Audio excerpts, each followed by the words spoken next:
The Right to Repair Act and why I don't think it should pass.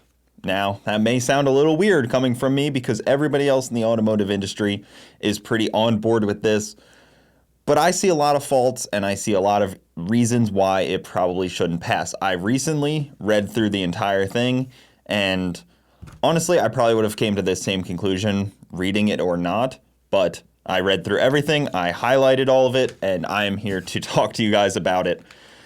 There's a lot of questionable things in it. So it's, Representative Dunn of Florida, Republican. He's the District 2 Tallahassee. He's the guy that's co-signed on this bill. He's the sponsor, if you will. That's what they call it. And it's been kind of stagnant since 2022. It really hasn't gone anywhere. It's just been kind of sitting. Or 2023, November of 2023, it's just been kind of sitting. So I don't know if it's going to go anywhere. I kind of hope it doesn't. I kind of think it should be just thrown in the trash, and we're going to go through some of it. So before you tune out, listen to what I have to say. You may agree or disagree, but you should probably listen. So the bill, first off, is 25 pages. It's just a bill. It hasn't passed. HR 906. I'll put the whole thing in the description if you want to look at it. Go click it, take a look. So the first 7 pages are the actual legal what it would do, and all the super technical mumbo jumbo. They have to say the same word like a million times, which is very annoying to read. Then the second part is just fair comp, nothing really. Also, it's just kind of how they handle it. Then it's definitions. So most of this is nothing. More than, most of this is just how they, enforce it. And then this is just the definition. So, if there's a word, barrier, they have to define that word. Any word, basically, they use in here, they have to define. So, definitions, pretty useless. How they enforce it, not really that big of a deal. They kind of just more descriptors of what's in the first part. So it's actually a pretty quick read. I recommend you reading it. If you don't feel like reading this, I broke it all down on my Facebook, Cooper Bogetti. You can find it there. I did a pretty good summary of it, but I'm going to read some of the things that I don't like about it. And, I'm going to read some of the things, and it sounds really good on paper. It does. But I'm going to go into why I don't think that it's that good in practice and why I'm so skeptical. So let's give some looks here. So the goal, if you will, to ensure customers have access to data relating to their motor vehicles, critical repair information, and tools, and to provide them choices for the maintenance, service, and repair of their motor vehicle and for other purposes. So they want to open up the competition to where not just the manufacturer and the manufacturing dealer that holds their sign are the ones that can work on your vehicle. Anybody can work on it. You can get the data. That's what they want to happen. Congress finds as technology advances and vehicle systems become more advanced, vehicle repair and maintenance will require access to extensive vehicle data, software, sophisticated replacement components, training, diagnostic tools, and enhanced diagnostic repair services. So basically, cars are getting more complex. Everything's through technology, your phone, your screen, things are more computer than they are screwdriver and carburetor. We all know this. It's not a secret. So they also say, it is in the interest of the United States to foster competition in the motor vehicle repair industry and not limit customers to their choices for maintenance. Not limit customers in their choices for maintenance, service, and repair, allowing customers and the industry to benefit from a system that fosters communication, collaboration, and innovation and promotes customer choices. So again, they're just trying to basically give customers the choice of who repairs their vehicle. That's great. I mean, I own the vehicle. I should be able to have anyone repair it. I don't think that's illegal in any way. I don't think that that's currently illegal to repair your own vehicle. Maybe if you sign something with the manufacturer directly, I wouldn't buy a vehicle if I had to do that, but maybe that's a future we're heading towards and they don't want that. I don't know if this would even stop that if they had a specific NDA or something. A motor vehicle manufacturer shall not employ any. Okay, so here is kind of the meat and potatoes of it. So there's like 3 different categories. What the manufacturer has to do, what the manufacturer can't do. So first is one of what they can't do. There's 2 kind of.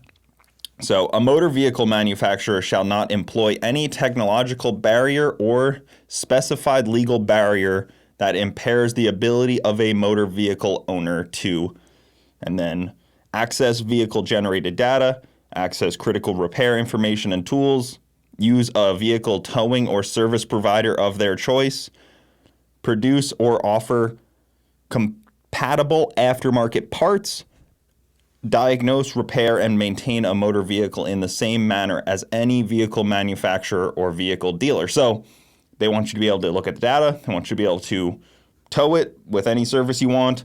They want you to be able to get any compatible aftermarket part you want. And they want it to be, you can repair it the same way that a service center can do. Let's just use Ford, for example. They just don't want me to be at a disadvantage if I did my own repair versus Ford dealer did the repair on my car. Makes sense. A vehicle manufacturer shall, and they say motor vehicle like 1 billion times in this, and it's really frustrating. So provide vehicle owners, so this is what they shall do. Provide vehicle owners without restrictions or limitations to have access to vehicle generated data. Okay, so everybody gets the data. Anybody who you choose, you own the car, gets the data. If the manufacturer utilizes wireless technology or telematics systems to transmit any data, make data available to the vehicle owner directly and wirelessly from the vehicle through a standardized access platform. So whether it's an app or something on the car, something you plug into, it has to be a standardized access platform. I don't know. That's kind of up to interpretation. Make available without restrictions or limitations any critical repair information and tools related to the motor vehicle it manufactures at a fair, reasonable, and non-discriminatory cost. So you have to make it available at a fair, reasonable cost. So if you need a special tool, it has to be at a fair, reasonable cost. That's pretty open. I don't know what that really even means. What's a fair, reasonable cost? If it's who decides that? Like, is that something that a judge would have to decide? That seems like it's open to lawsuits. Like if I, needed a tool from Chevy to work on my GMC over there, what really is it? Like if it's a GM specific tool that they cost money to develop, I don't know. It seems weird. It seems like a very, very gray area there, what a reasonable, non-discriminatory cost is on a tool. So, motor vehicle manufacturer shall not mandate or imply a mandate to use any particular brand or manufacturer of parts, tools, or equipment. So, they can't mandate you use their brand stuff. It may be better. I've always said OEM parts are usually better. So whether it's better or not, they can't mandate you use it or any particular brand manufacturer. That's not bad. I mean, I don't understand how they can do that now if you own the vehicle. Like if I own my car, I don't know how any manufacturer could mandate what part I use, but they're covering their bases here. They're worried that might be a future.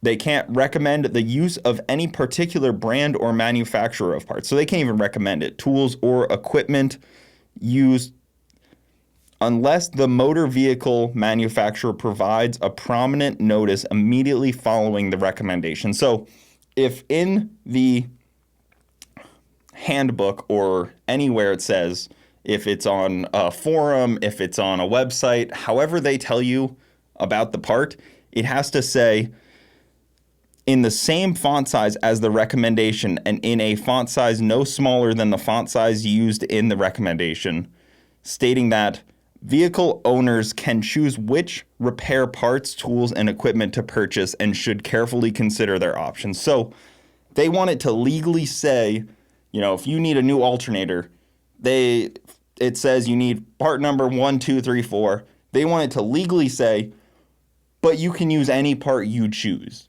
I don't know. That's weird. That seems so unnecessary to me. It's so like overkill in a way. I don't know. It seems like holding someone's hand too much. I don't know. But then it goes into cybersecurity. Nothing in this section shall preclude a manufacturer from employing cryptographic or technological protections necessary to secure vehicle-generated data, safety critical vehicle systems, and vehicles. So cybersecurity doesn't really play into this. I don't know how that's so open to interpretation there, because how much of this data that they want to go to the owner could fall under dangerous to have being put out there. I don't know. That's a really tough one to me, because now cybersecurity, anything could fall under that. And then notifications. Each motor vehicle manufacturer shall notify motor vehicle owners either via an on-vehicle screen or through a mobile device that vehicle-generated data is being accessed. So it also has to say who is accessing the data. So if it accesses remotely, I know some Corvettes, I think, get it remotely, and the tune gets uploaded to the cloud. They call it, Global B files get uploaded, and GM can see that. So it will have to say on the screen if somebody is looking into your car. All of this sounds really good. I'm not arguing that. I know some of it sounds pretty questionable, but all of it does sound like it wants the best for the people. Like anybody that reads that's like, they're looking out for me. I get it. It sounds really good, but I have my worries. Anybody that knows me well knows that I don't trust governing bodies of any sort to want the best for me. I just don't, I think a lot of us can agree with that. This sounds like it wants the best for me, but then when I zoom out, I think about other automotive regulations, and any regulation that I've ever seen get implemented in the automotive world has made things worse. So if you look at we didn't get the GTRs here, the R32s to 34s. We didn't get those. We didn't get the Hilux. We didn't get K-trucks.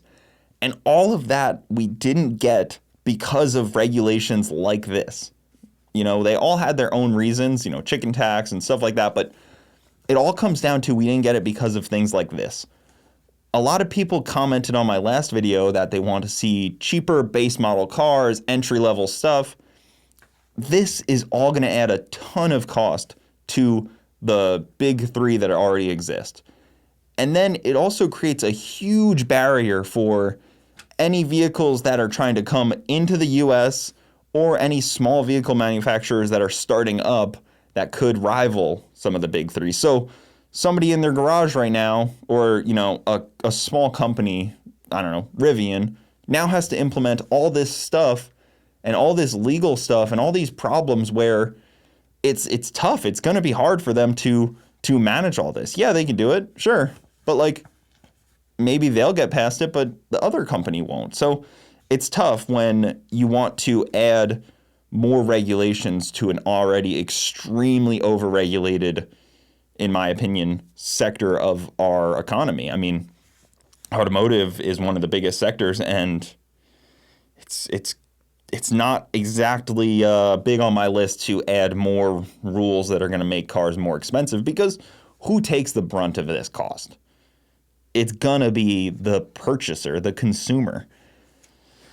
And then, the small manufacturer stuff is tough. I mean, even look at like companies like Koenigsegg or McLaren or any foreign company that is trying to come into the US, those guys, they're all going to have to they're all going to have to comply with this extra stuff. And they may either not want to because it's proprietary stuff that they don't want people to see, or they may just say it's too expensive. We're just not going to sell to the US anymore.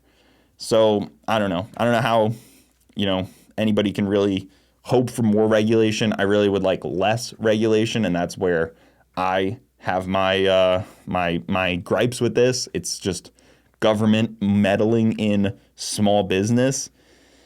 And then the competition is just going to get so much smaller. So how could any company rival GM if GM already has the leg up with, they already have the money, they already have the talent and the people. They just add things and then keep rolling. And then that's not even, I just don't see that this really is going to save us. It feels like companies are still going to find a way around it, and it's just going to cost us more, and they're going to find a way around it. So it's sat probably for that reason, because the big companies lobby and they don't want it. But then at the same time, I don't think we should all want it. I think we should kind of be against it. We want less regulation. I understand, like, yes, we needed cars for, like, we needed this regulation for the safety. Maybe. I don't know. I don't think regulation is the only reason I wear a seatbelt. I wear a seatbelt because I know it's dangerous to not wear a seatbelt. So we make our own choices and our own risks, and we choose cars that are safer, not because of laws and regulations, but because of self-preservation. And I won't choose a car that's more dangerous, not because it's more dangerous, but because, or not because, like, regulations. It's because I want to be in a safer car. I have a family. I want to put them in a safer car. So I don't know. I don't see the regulation as being needed. I really don't think that, OEMs are going to be happy with this, of course. And not that I'm like a bootlicker and want OEMs to be, making more and more money. I don't really care about that. I just want a cheaper car in the end of the day. And